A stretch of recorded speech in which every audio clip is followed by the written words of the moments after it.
One of the things that Republicans promised us when they took over the House, the Senate, the White House, everything, they're like, no more government losing money. We're going to have a prosperous government. We're going to make the cuts we need to. We're going to balance the budget, and the government is going to be wealthy. So wealthy that Donald Trump said, we're going to start a sovereign wealth fund, right? We're going to have so much money, we're going to have to put it in a savings account for the first time ever. Oh boy, just money coming out the wazoo. Well, it turns out, according to reports this week, Donald Trump has already spent $155 billion more than Biden had at this point in his presidency. Elon Musk readjusted his figures to say we're not going to be able to save $2 trillion. We might save $150 billion, which has already been offset by the fact that Trump increased spending by $155 billion, so we're still losing money.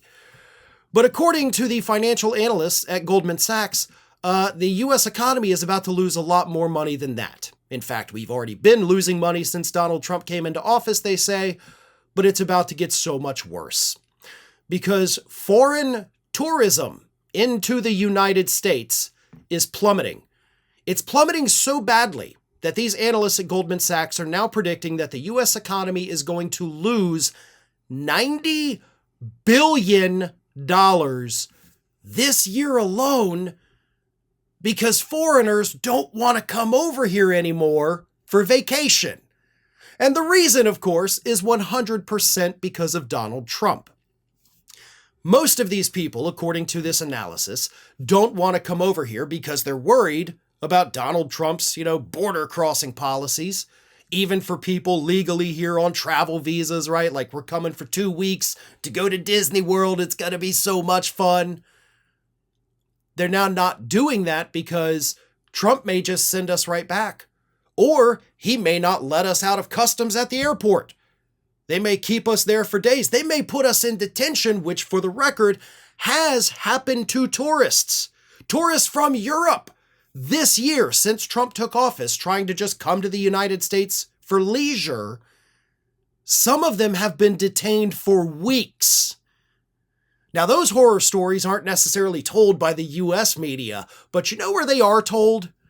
Literally everywhere else around the globe. So you may not see it when you turn on media here in the United States, but they do. And it scares the hell out of them, to the point where they are now canceling trips, flights from Canada to the United States in the last couple months have seen a 70% decline in bookings. 70% reduction in people flying from Canada to the United States. The trade war is turning people off as well. Some people just dislike Donald Trump and his policies so much, they're not worried about the immigration thing, but they say, screw this guy. I'm not going to go visit this country while this wannabe fascist tyrant is sitting in the White House. I'll put it off. Maybe we'll go to Vegas in 4 years when somebody else is in the White House. Maybe we'll finally make that trip to the top of the Empire State Building in 2029. But we're not going to do it now. That is what these people are saying. Hotels have already noticed. Some hotel groups, the big groups that own most hotels, have reported a 25% drop in bookings from European travelers. $20 billion in retail spending from international visitors is now at risk, and overall $90 billion for the U.S. economy is projected to be lost.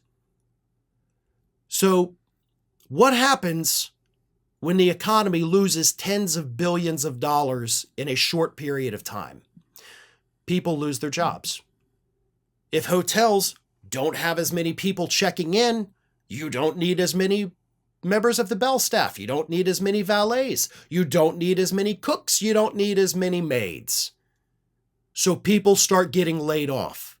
And then those people that were working those jobs, especially if you're talking about an area like where I live in Florida, tourism is our number one industry. Las Vegas, I was just there a couple weeks ago. That city's dead. If you watch any, reels on Instagram or posts on TikTok of the people in Vegas, you will see it is way below where it usually is. That is crazy. But now it makes sense.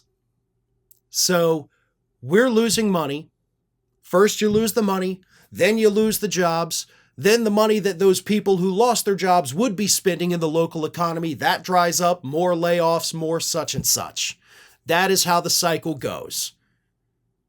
And as always, it's important to remember that this is 100% because of Donald Trump. Thanks for watching today, everybody. And don't forget, if you're not already, please do subscribe to this channel. We have fresh content going up every single day, and I would really hate for you to miss out on that. And speaking of missing out, if you're not following me across all other social media outlets, then get on it. You can follow the links in the description of this video.